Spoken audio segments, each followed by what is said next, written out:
Namaste. Welcome to our January Satsang. I'm so heavenly minded, I can't remember what month it is. So, anyhow, thank you for the questions. I will do my best to answer them.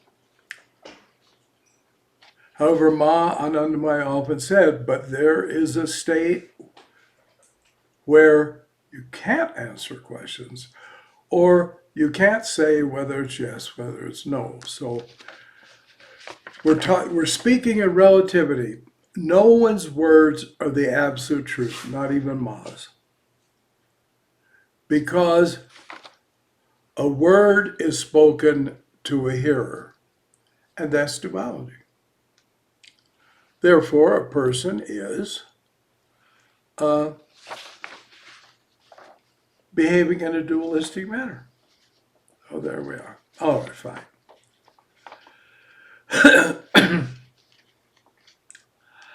Yourself, along with yogic and Buddhist teachings, have stressed the company of holy persons. Yes, they talk about satsanga. Satsanga literally means company with truth. The implication being that people who at least have a glimmer of the truth, or who fully see the truth, will be able to speak truth. In a sense, since at the core of us there is a divine self that's the absolute existence, every one of us is real. How we see things may be unreal, but the seen may be unreal, but the seer is real. So anyway, what it really is about is vibration.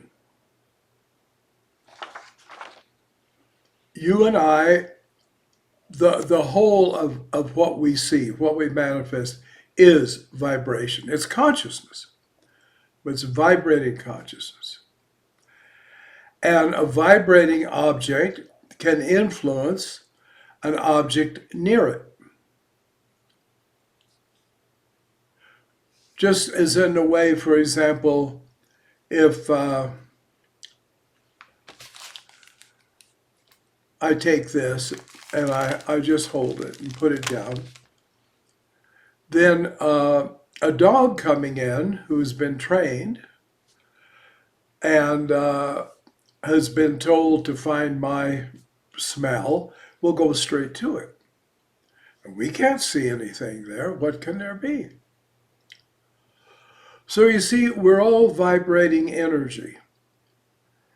And everything around us is influencing us, whether we realize it or not.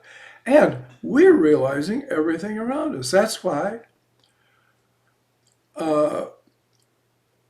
you can go to a room where Anandamayi Ma spent a lot of time and sit there and meditate and find that it's extremely conducive to meditate.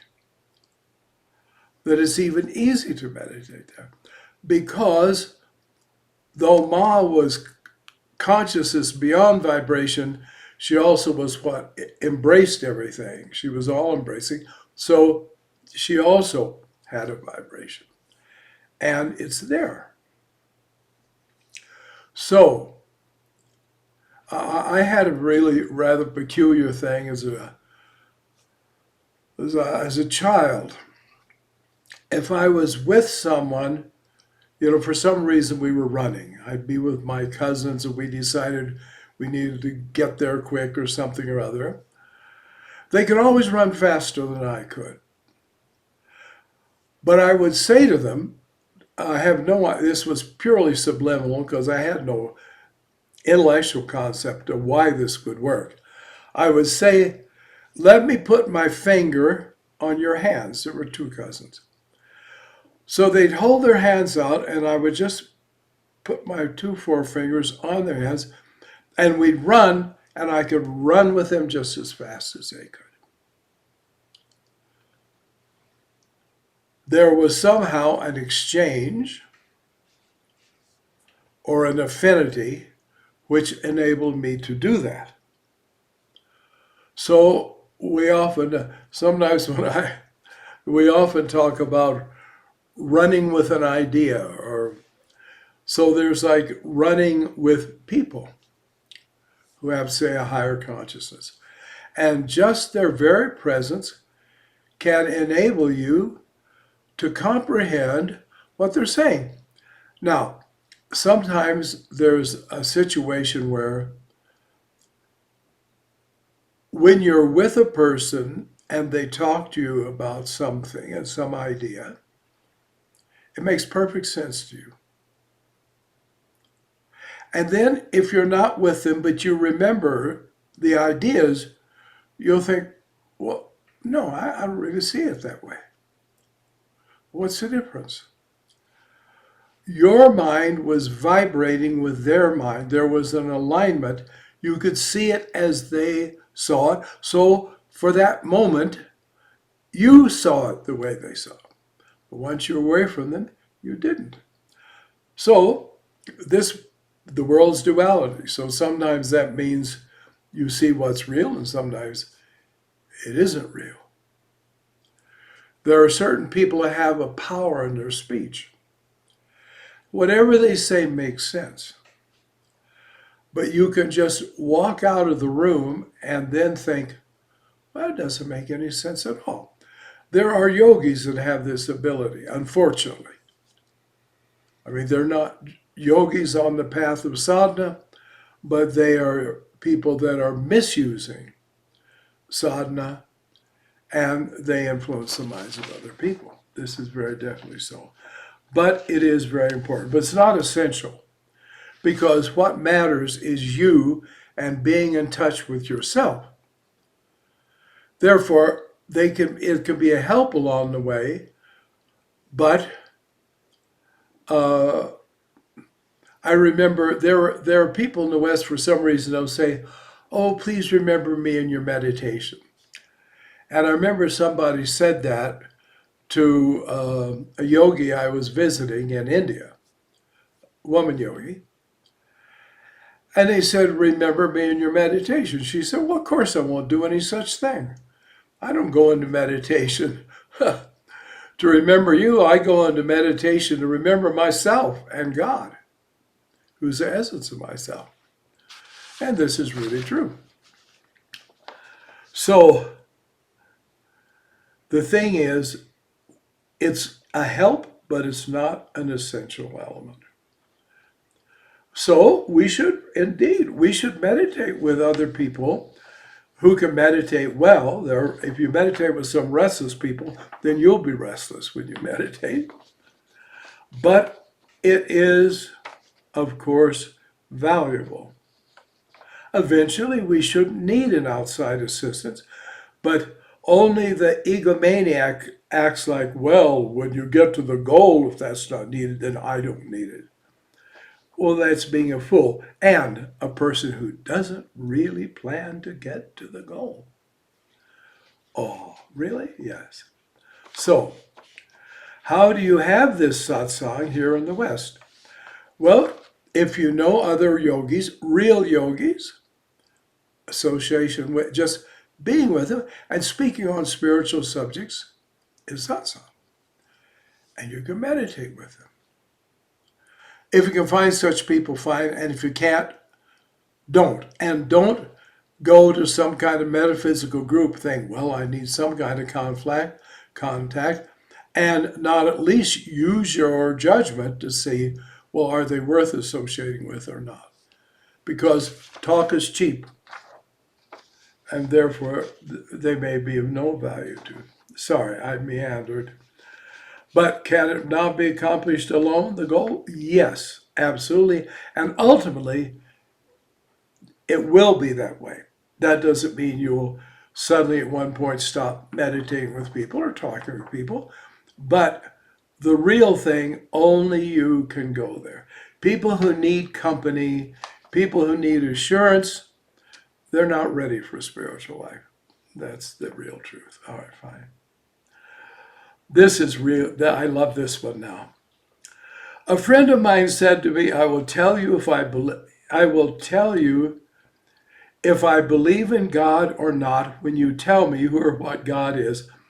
Desperate people will come up with any kind of convoluted nonsense to keep their delusion. So it may sound intellectual, but you don't need to take this seriously at all.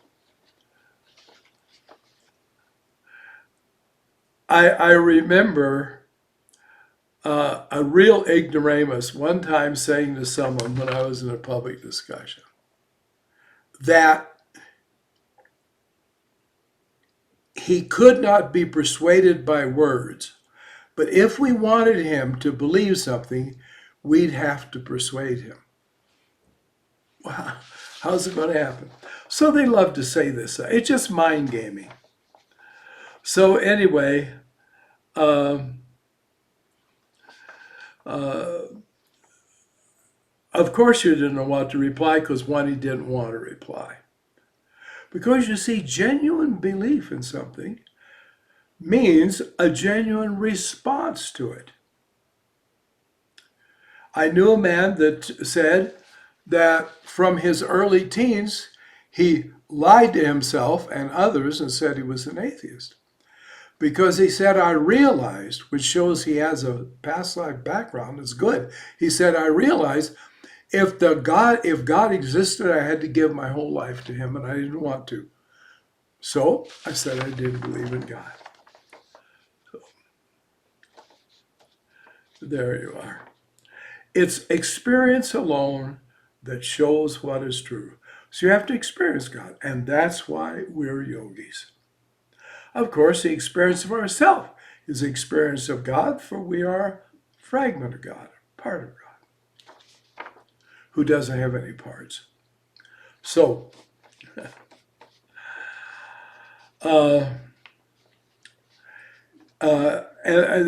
rather reading right here, you mentioned about the mantra, and that's it. You see, the mantra is a seed, a bija.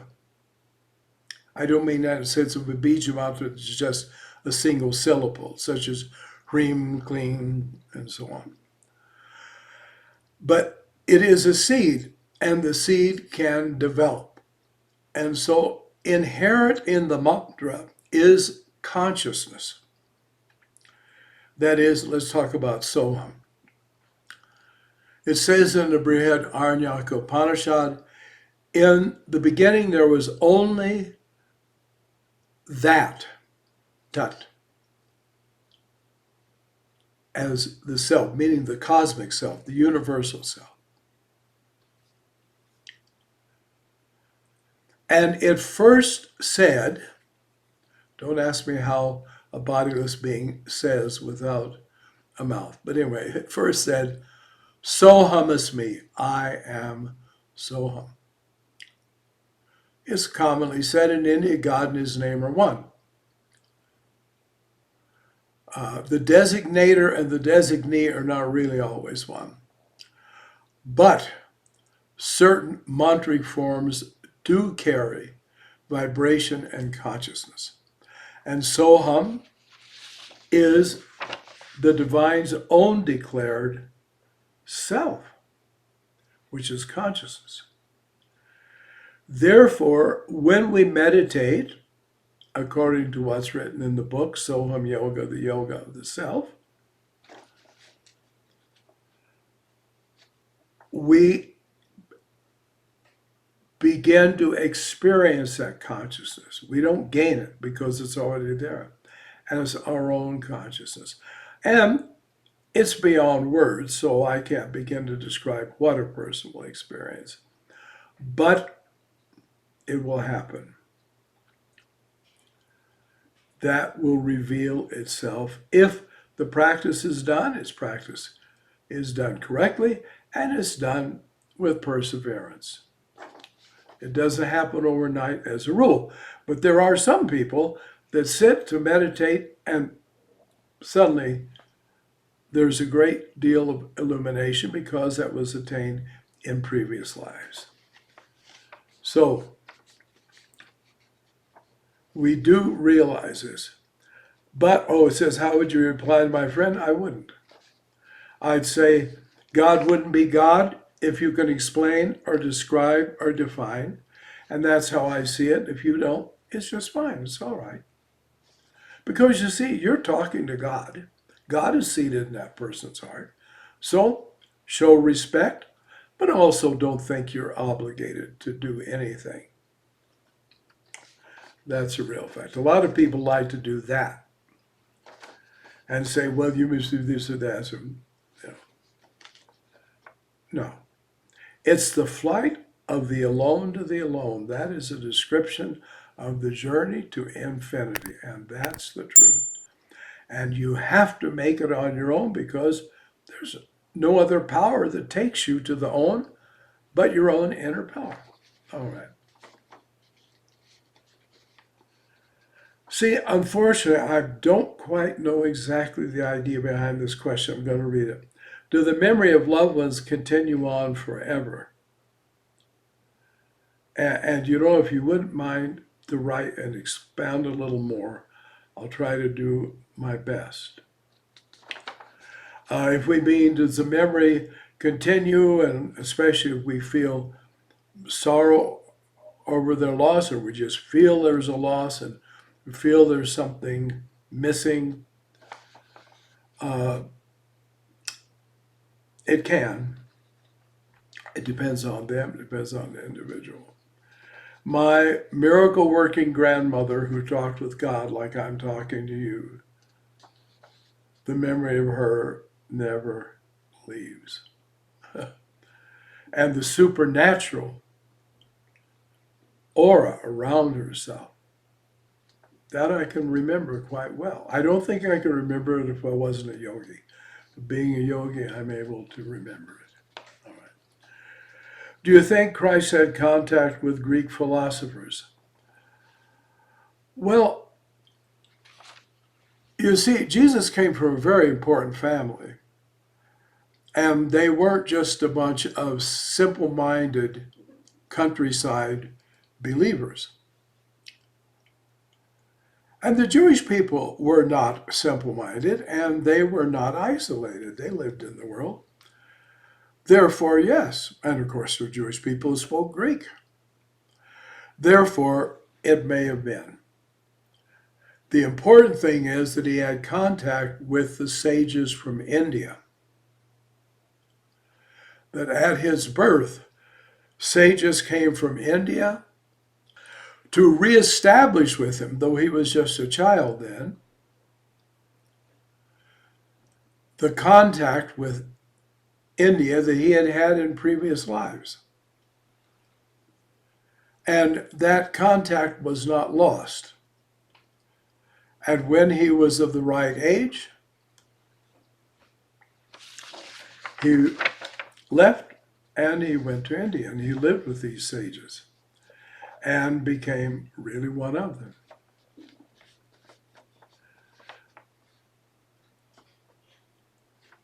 Could you explain Jesus' directive, resist not evil? I understand the ahimsa, but this sounds like something different and also something very difficult, at least for me. Well, it's difficult for me too, because the word resist also, it doesn't mean, it does mean oppose. But oppose can be an inner or an outer. For example, you say things to me I don't really accept. Well, in my mind, I don't accept them.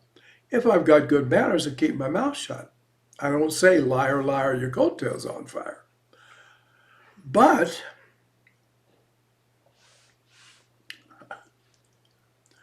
you can inwardly also resist something, such as, well, this is illusory, this is false, this is not the right thing to do. And it just means you don't let yourself be affected by it. You don't conform to it. You don't touch as with the Brer Rabbit stories, you don't touch the tar baby and get stuck in the tar baby. This is very, very important. But that's what he really means. Don't let it touch you. Don't let it move you in any way. Therefore, resist not also means be absolutely separated from, and in your mind resist contact with it, and in your mind resist conforming to it and acting according to it. It doesn't mean that you march with a placard, and it doesn't mean there are some people, if you say something they don't agree with, they got to blat it out and say, well, I'm sorry, I can't agree with you, because they think I have to be honest and so on. No, they're just bullies. And they're playing this noble pretense. But anyway, having wandered into that, as I usually do, this is what it means. Be, as there's water resistant, you be resistant to negativity that would like to irritate you, annoy you, or force you into contact, or entice you into contact. So when Maya comes up and says, look at this is really fine, wouldn't you like to try a bit? You say, and you don't even say no. See, the opposite of love is not hate, it's indifference. So if you don't want to contact with something, or mental or physical contact, you just simply put it out of your mind. Separate. It's very important to know. We often think we have to combat with negativity, when all we have to do is say, you're a mirage, be off with you. How many times do you recommend to meditate? For how long? What would be the best time to meditate? This is something good to find for your own. You see, there's what's called Brahma Muhurta. It's about 4 o'clock in the morning. Of course, there's daylight saving time and standard time. But it is found by some, not by all. Never think you have to accept what someone else's experience is. That doesn't mean it will be your experience. Dawn, noon, and sunset at the absolute true middle of the night are considered what they call sandhyas. They're connecting points. It's sort of like when you're halfway through a door. You're not out of the room and you're not in the room. That there is a stability of vibration at these times, and that it's easier to meditate. Not absolutely necessary, but it's easier. But that depends on each person, because what if you're not sensitive to these things? However, that's considered good. The truth is, when nobody will bother you and you won't be distracted, that's the time to meditate. I'm speaking quite truly. And it's good to set a time, because, see, we are creatures of habit, and even our inner vibrations, our vibratory bodies, start responding when they're conditioned. We're very conditioned creatures. When we become completely unconditioned, well, we're self-realized, we're out of the world. So then, study yourself and see what is best for you. And there may not be one best time. So, just whenever, do it. Very vague, isn't it? Remember in The Lord of the Rings, they say, go now to the fairies, because they'll say both yes and no. So, and as far as times, again, if you're a beginner especially, meditate 2 or 3 times in a shorter time. And then as you can, you extend the time. We meditate for 3 hours once a day. That's it. But a person could meditate twice, hour and a half, or 2 or 3 times. I once tried that where I meditated 4 times at what were considered auspicious times. It was interesting, but it didn't make any great drastic change, for me at least. So you have to determine how long it is. But 3 hours is a good time, but don't force yourself. There are a lot of people whose subconscious says, let's not let this fool be a yogi. So you've got to meditate for 3 hours. And then if you look at the clock, okay, I'm adding 20 more minutes. I knew someone who did this. You're not Simon Legree, the slave taker, and you're not a slave. Don't treat yourself like a slave. Don't think, I've got to get myself in hand. Well, if you hate yourself, go ahead. But if you don't, just take it as it is and work with what you are right at the moment and what you can become. Sorry, I'm taking a long time on this, but it is important. So how many times to meditate? 20 if that's what works for you. And only 1 if that works for you in a day. And actually, it's up to you as to what's best, because we all respond differently to light, and there are vibrations as the solar movement goes on. But that's all outside you. Inside you is where you want to be, and it's always there, waiting for you. All right. I've noticed that all the meditation methods I've practiced before work better in a setting of nature. Is this also true for Soham meditation?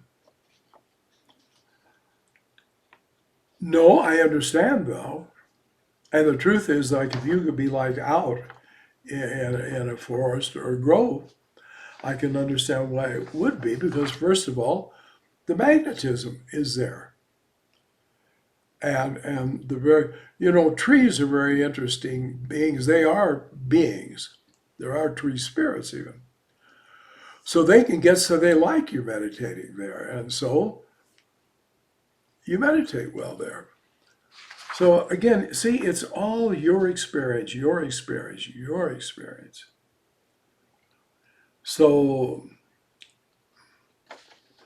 what is true for me would not necessarily be true for you. So I found Soham meditation works whatever, whenever, wherever. And since you should be doing the japa throughout the day, well, the Soham meditation I do when I'm in Costco with a couple of hundred people milling around and buying stuff, and what I experience here, either here with the just us few, well, it's the same. But of course, that does take practice. Will Soham method also work in a dense urban setting like New York City? It sure will, because I tell you, the holiest place I've ever been in America was in Harlem, not just New York City, but Harlem. Okay? Luthur McKinney, a great soul, a great, great soul, who, by the way, later did move to Los Angeles and lived in Hollywood. And actually, I had a very beneficial meditation group because he was a real meditation adept in meditation. But there we were in Harlem, and it was a little chancy as you walked around, especially for this kind of complexion. So we went to Luther's apartment, which was a little cramped apartment. Luther was a poor person. It wasn't fancy. So we went there. And it was a bit creepy walking down the streets because, there was a lot of violence in the air. And so we went in, and, there was his apartment. And he had some friend of his come and cook for us. We cooked, we ate. When our stomachs were settled, he said, well, let's meditate. I said, all right.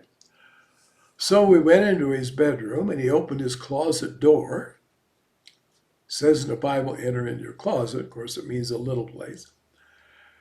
And in there was a little teeny door, not even 2 feet high. People used to make things like that, and they would store valuables in it. In my little hometown, there were some places like that. You opened the closet door, and there was this little tiny door.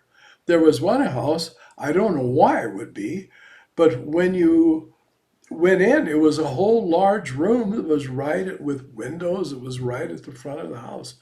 Why anybody ever did it, I don't know, but usually they did it to hide valuable stuff. So we had to get down, we had to crawl in, we crawled in, but this was suitably small. I would say it was no doubt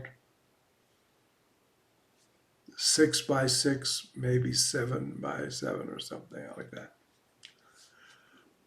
And we all crammed in and meditated, and it was heavenly. Because Luther, a great soul, meditated there a lot, and I'm sure he'd experienced samadhi in that little room. And it was truly, I mean, yoga, the places associated with Yogananda are holy and wonderful, and your mind is elevated. And there are many holy places in America, even some churches. But I've never experienced anything like that. Outside of Luther's tiny little meditation room. So it sure will work, not just in New York City, but in Harlem. All right.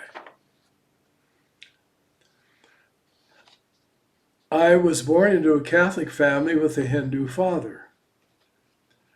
Is it bad that I am not Catholic nor Hindu, but I believe in God,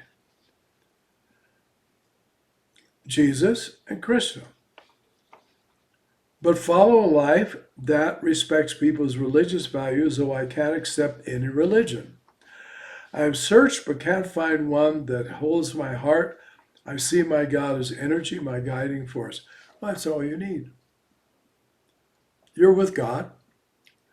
You're understanding God. You see, in every religion, no matter how much truth there can be there, and I believe Sanatana Dharma is the truth,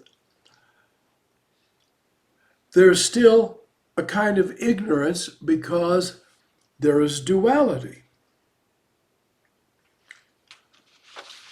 Therefore, anyway, you don't need a religion, you need self-knowledge, you need self-realization. So whatever takes you there is true religion for you. Whatever doesn't, however pious or religious it may seem, for you it's not a religion, it's just passing time. So you're on the right track, it seems to me, and you let that lead you. Follow. We have the expression, follow your heart. Will do. Now, oftentimes, people are not in touch with their real self, and so they think God is guiding them, but what are we going to do? The thing is, God is seated in your heart, so you carry God wherever you go, because in essence, you are God. Tattvamasi, thou art that. Is there any benefit to meditating with others over just by yourself? Frankly, in what I consider real sadhana, no. It's not harmful to meditate with others, and it's not essential to meditate by yourself. Just do as you want to do as you feel. But in reality, in real yoga, see, when you have to have this and this setting, and you have to this objects and all this kind of stuff, then you're not on the real track. All you really need is your consciousness and your continual invocation of Soham, whether you're with someone, whether you're by yourself, whether you're cooking, cleaning, or sitting in meditation. It's the unbroken entity, let's call it, of Soham vibration, Soham consciousness. That's what you need. And that will suffice. So that's all it takes.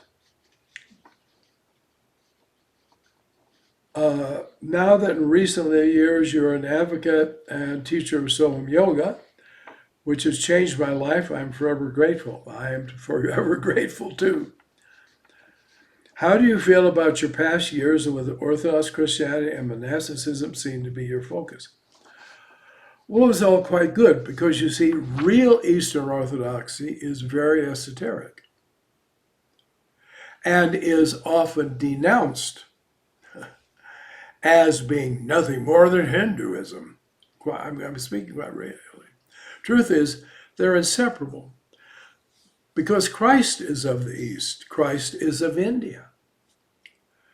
And genuine Eastern Orthodox monasticism fits right in with Hinduism, which, of course, by its nature being in contact with the universal and therefore being essentially universal, is in contact with all religions. So the past, and that doesn't bother me at all because the same principles there are the same principles I believe in now. So, no problem. Sectarianism is always a problem. The I'm an in and you're out, and if you're not like me, you can't be right. That's just bigotry and ego. And as far as monasticism, well, look at this. This is my whole life. I'm not a monk when I wake up in the morning and put these clothes on. I'm a monk 24 hours a day. That's my life. So it's very interesting. See, there I have Anandamayi Ma's photograph there over the side of me. Well, Dr. Ghosh, who was a devotee of Ma living in Ranchi, he'd actually donated his house. He'd had a mansion. He built it for himself, but he donated it and it became the Anandamayi Ashram in Ranchi. And since he was a dentist, so all kinds of people came to him, and so did some Catholic nuns, and he became very friendly with them. So he said, well, I'd like you to meet Ma. So when Ma came to Ranchi, he brought them there to meet Ma. And Ma said to him, tell them this body, she didn't use the term I, tell them this body is also a nun, sannyasini.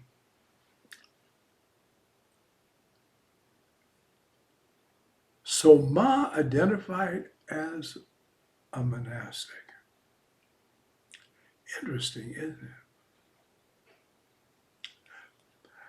it? A little aspect of that has to do with the value of personal experience. Until that meeting, they had always said to Dr. Ghosh, who considered Ma to be a manifestation of the divine, as I do, she's just a human being like everybody else. She's just a human being like everybody else. So at that same time, when Ma said, tell them this body's also a nun, they were standing there looking at her, and by the grace of God, they weren't clods. And they were perceiving Ma's being. And when they left the ashram, he went out with them and said, tell me, is she only a human being?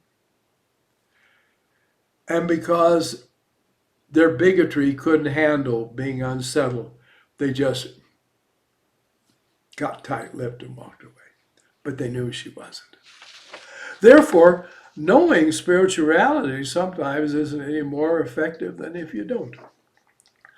Your will, your choice. That is so incredibly important. What is meditation? Yes. I'm not going to describe to you a process. Dhyanam is a continuous generation of or flow of thought, which is vibration, toward the absolute. That's it. So you should start with what you end up with. Therefore, a mantra embodies divine consciousness. And there's not only just one mantra that does that. So you do start with a mantra. That's very definitely sure. But you see, at first, you're saying Soham, Soham. You do not bother to think about what it means. Because the real hum, the real I am, is bigger than this little thing you are used to calling I. You see, Soham is a vibration of the breath itself. It is what is produced by breathing, and at the same time, in the deep inner levels, is breathing. Experience will show. Therefore, you are taking hold of consciousness, not just vibration. Vibration inside of which there is consciousness. And you're getting into the seed, the essence. That's why Bija Mantra Ma often used for various kinds of mantras, meaning that there are seed from which this develops. So you should start out with what you intend to end up with. So Soham means I am that. That's the consciousness you want to end up with. But that's superficial, the meaning. It's because vibration at its essence is consciousness, is a state of awareness. And so through that, you enter that state of awareness. Only if you practice will you find out if it's true or not. But I can tell you, it will change everything. And that's very definitely so. Now, there are different modes of meditation. That's all up to you. It's a matter of magnetism. What attracts you, look into it. Understand that as you change, it's like when you grow up from you're a baby and then you're a little child and so on, look, everything changes. So as your consciousness expands, as it develops, as it becomes more and more clear and focused on reality, well, then those things will change, and be prepared for those changes and to adjust to those changes. So there are people that say, well, they're always changing around. Sure, they're on the right path. If you walk from a mile every step of the way, what you see will keep changing. There's nothing wrong with change if it leads to the changeless. But you know, your life is your life, and what other people say about it is frankly irrelevant to you. Now, if you feel a person has wisdom, you can listen to their words, you can consider them, you may even accept them as true, but application alone will prove whether it's right for you or not. You see? A real spiritual teacher is willing to just take it and say, here, into your hands. And those who don't, like, oh, be sure you salute the guru before you meditate and all the baloney. If they pretend to be a Vedantist, Vedanta says thou art that. Well, if thou art that, Once you're on the trail of that, you don't need to salute anybody and say, oh, help me, oh dear God, I offer this meditation to you. Don't play this silly game. That is the very thing that ruins us, because then often emotion comes in and, oh, I'm about to please, even to want to please God. You think you can displease God, who's absolute perfection? The idea is ridiculous. When a self-realized being can no longer meditate, why can he no longer meditate? I mean, it may no longer need to. Now, perhaps I'm just splitting words.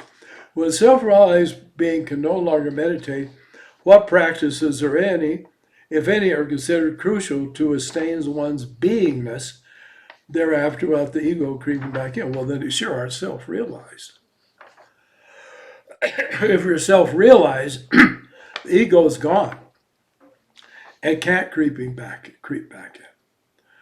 So I remember in the really early editions of Back to Godhead that were put out on a mimeograph machine by the Krishna people, there was a section of question and answers by Swami Bhaktivedanta.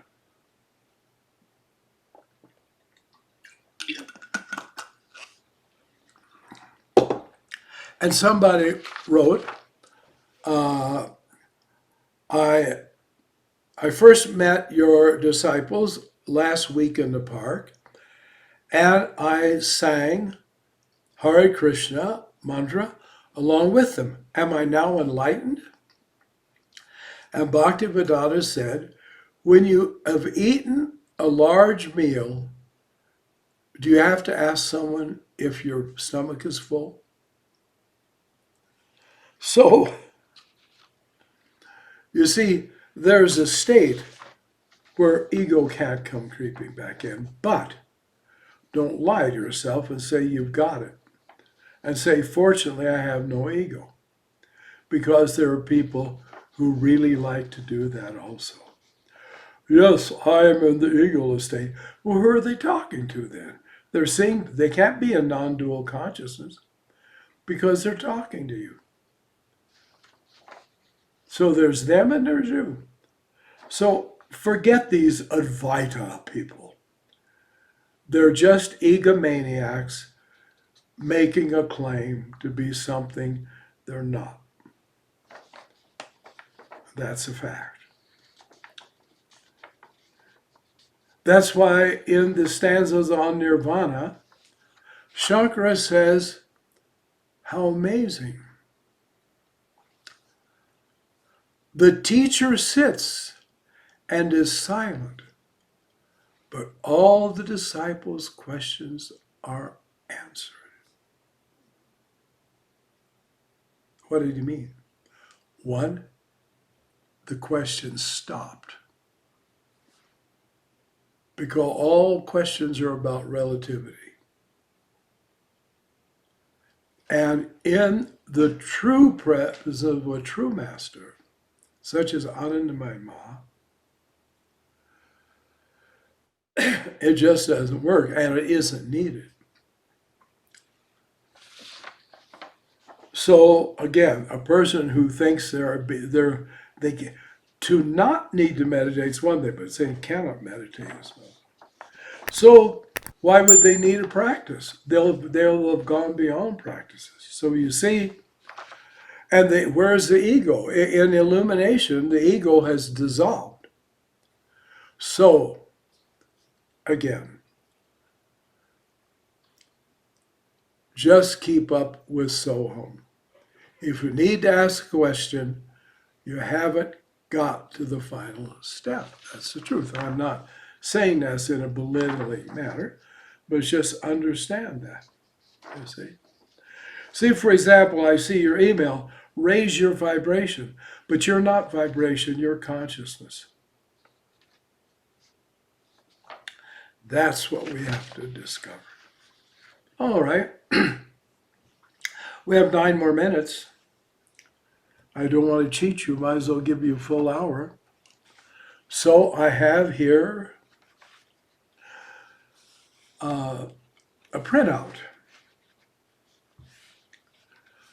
of transcription of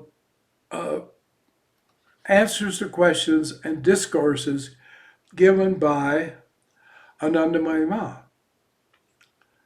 And actually, I'm engaged in the process of writing a commentary on this, which will again get published. You see, I'm not an original person, so I always have to just write commentaries. So we have this little bit of time. Let's see what Ma says. All right, first, the compiler. This is Brahmacharini Atmananda, who lived and traveled with Ma for many years. She went to India in the 1940s, I think. I forget at what time she met Ma, but for the rest of her life, she was a resident in one of the ashrams of Ma, and was a great linguist and could speak many languages. And when people came from various European countries or England and America, she could translate for them. Not that it was absolutely necessary. Ma had one time said, the knowledge of all languages is here. It meant she had those. And it happened that a man one time came all the way from Italy, who could only speak Italian, to meet Ma. I have no idea what was in his mind. How did he think he was going to manage? But he came, and he showed up, and I don't even know how it got across. There were people of the Italian embassy who knew Ma, and perhaps he went to them or something. But anyway, he came, and they said, well, to Ma, well, he wants to talk to you, but nobody can translate. And Ma said, that's all right. And she indicated he should come with her. They went to a place apart, and Ma gave him an entire interview in Italian. This was Ma's way. That's why one time Ma had me go into this kind of ante-room in the Delhi ashram and close the doors, and there was just Ma and myself. And I thought, well, what now, And Ma spoke to me. I understood what she meant. And I answered back, and she understood my answer. I figured that. She was omniscient. But how was it I could understand? But anyway, I had a whole interview with Ma, and I understood what she was asking me. So that was, you see there, we're talking about vibrating to the person you're with or the person you're near. Well, you see, because she willed it, because she was divine, she was an absolute being. She willed for me to understand, so I understood it. It was just there. So what she said, I understood at that time, not at other times. Because you see, in the Gita, Krishna says, I am seated in the heart of all beings. Well, Ma and Krishna were the same being. A being that is neither Ma nor Krishna, but just simply Tat, that. Tattvamasi, thou art that. So, anyhow, in that is everything, and there's all knowledge. And so, I could talk with Ma, and Ma could talk with me. The thing was, away from Ma, it didn't work. But away from me, Ma could still be what she was. So, this is no simple matter at all. But it says, from Ma, one can rarely get a definite decision on any problem. But again, when people say to me, Ma, usually, I didn't take it for applying to me. And there are times when I've asked Ma things, people say, Ma doesn't answer that type of question. Ma, they're consistent, refuses to answer that question. And I say, well, will you go ahead and try? They'd ask, and Ma would give an answer. And then they say, oh, we don't understand her. Well, how about it? You don't understand Ma. What a silly remark to make. So, this is the thing. This is the whole thing that matters, is to understand. Regarding Ma, you could not say anything that was true, and at the same time, you couldn't say anything that was untrue. So there were people who said to us, she's a fake. Okay, fine, she was a fake. As far as they're concerned, we never got angry. Oh, she's crazy. We didn't get angry. She's a black magician. Yeah, there was that. We didn't get angry. She's a smallpox carrier. There are people who actually said, you can't go to see Anandamayi Ma because there's smallpox germs all around her in the air. But we didn't mind because Ma had said, I am whatever you think I am. So if we respect Ma's word, then if they want to say she's crazy, if they want to say she's evil, for example, one time in Kanpur, one of Ma's devotees got in a taxi, and the taxi driver said, oh, I know Anandamayi Ma very well. In fact, her daughter is one of my best friends. Well, Ma had never been married. Ma had never had any children. Heaven only knows what was in this man's mind. Would you think it offended the devotee? The devotee just thought it was funny. You know, I didn't care. We didn't mind.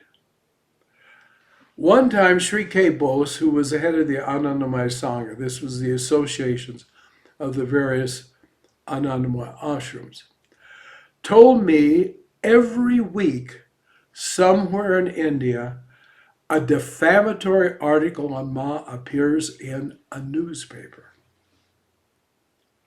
And Ma will not allow us to even protest. And if she would allow us to sue them for defamation, then our ashrams would be the richest ashrams in India. But you see, Ma didn't reject anything. That's why when I was there in Vrindavan one time, there was this creepy man who came. I noticed him when Ma was there at the ashram, and she was sitting there with all of us. And he sat there, and there was something really wrong. And he sat there, and he just looked at Ma in this kind of way I can't quite convey it. And I thought, I wonder what his idea is. Well, later in the afternoon, and the ashram itself, a couple of the members came in and found Ma there, who was by herself, sitting there, and him sitting in front of her, chanting curses. I mean, literally, mantric curses, spells, if you want, magical spells, if you want to say. And he was doing all these mudras and so on, right toward her, and doing all this stuff to bring about her death. Well, when he saw them, he jumped up and he ran away. But one of the devotees came to me and said, we are really worried because Ma doesn't reject anything. Of course, she sees it as nothing as separate. And he was giving these curses. And we know these things can be done. And we're very worried that Ma will not reject it. She'll take it in and it'll have an effect. And it did. And the next day, I saw them carry Ma in on a stretcher, and she looked dead. And they were taking her to a very isolated spot where there was a small ashram over in Western India. And we wanted to go along because the company of people that loved and believed in Ma could perhaps get a response from her to clear things up for us, our sake, not hers. So we went, and it happened that way. See? So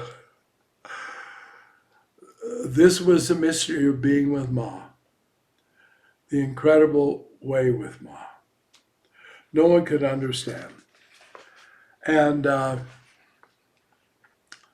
so here I was going, I was going to make a comment about this. So anyway, I will be beginning, I am writing a commentary, and I'm also simultaneously going just give a spoken commentary, because I have a good idea that what I write and what I say will not necessarily be identical, though of course the general ideas will be there.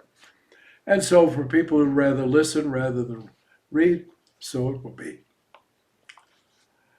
Thus it is. Thus it is. So then, thank you for your questions. Thank you very much. Believe me, even if I say, well, it's not quite that way this way, please don't think I'm saying there's anything wrong with your question and any statement you made. Because Ma said, okay, there is nothing you can say that is absolutely false, and there's nothing you can say that is absolutely true, because human speech is not capable of that kind of sort of on-target situation. Thank you. Thank you for coming. Thank you for being here.